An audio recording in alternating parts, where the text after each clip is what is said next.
Welcome to Capital TV Online News. My name is Margaret Wahito and these are the stories making headlines. 2 suspects have been arrested over the weekend rape and killing of a Moi University student in Eldoret. The suspects are being held in Eldoret where they are assisting the officers with investigations over the killing of the third-year student who was pursuing a degree in education. The university's Vice-Chancellor, Professor Richard Mibei, has urged students to remain calm after Sunday's chaos that led to massive destruction of property and burning of a police vehicle.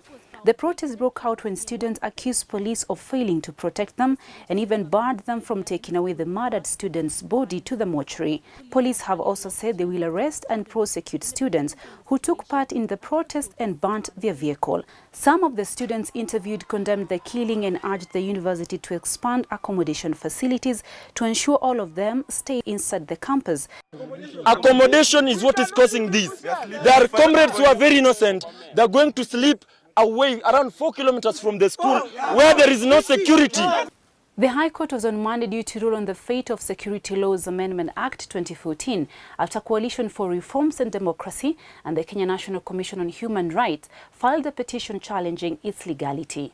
The bench, comprising of Justices Isaac Lenaola, Mumbi Ngugi, Luis Onguto, Hilary Chemitei and Edwin Ongudi, were expected to give their ruling on Friday last week, but presiding Judge Isaac Lenaola said they needed more time. CORD and KNCHR want the court to declare the Security Laws Amendment Bill 2014 unconstitutional, illegal, invalid and attainable, arguing that the process of debating and passing the bill was wanting.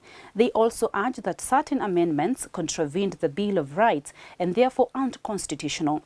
Early this year, Justice George Odunga gave conservatory orders with respect to 8 clauses pending hearing and determination of the petitions.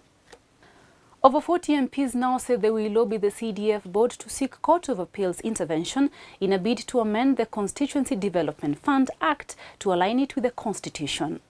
The MPs who addressed a media conference at Parliament buildings on Monday morning are planning to work in a bipartisan manner to ensure the amendments are approved. They have told journalists if the CDF board fails to file the appeal, they will move to court themselves. The legislatures say they are prepared to raise funds to meet the appeals case cost to ensure the Constitution is respected. CDF belongs to the people of Kenya. And you all know what CDF has done. There are parts of this country where before the advent of CDF, they didn't even have a single girls' secondary school. There are millions of Kenyan children who today, from poor, disadvantaged families who have gone to school on account of CDF. In fact, in our view, CDF is probably one of the most powerful, innovative brands this country has ever known. Yes. It's the second after M-Pesa. It is could only be the second after M-Pesa. One person has succumbed to injuries in Monday morning accident that occurred in Utawala in the outskirts of the Nairobi capital. This brings to 2 the number of people dead in the accident that involved a Range Rover and a matatu. Traffic Commandant Charlton Mureithi says only 6 people remain admitted to hospital after 3 were treated and discharged.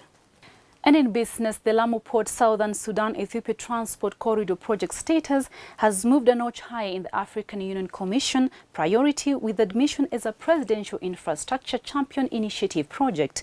The project will now enjoy the attention of the heads of state from 7 African countries on new Partnership for Africa's Development (NEPAD) and Government Orientation Committee required to account on progress and bottlenecks after every 6 months. LAPSET encompasses 7 components including the 32 berths Lamu Port, standard gauge railway line, crude oil pipeline, product oil refinery, resort cities and airports between Kenya, Ethiopia and South Sudan.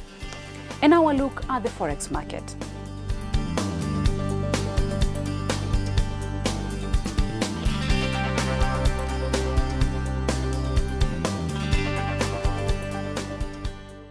For these and more stories, log on to www.capitalfm.co.ke/TV. I've been your host, Margaret Wahito.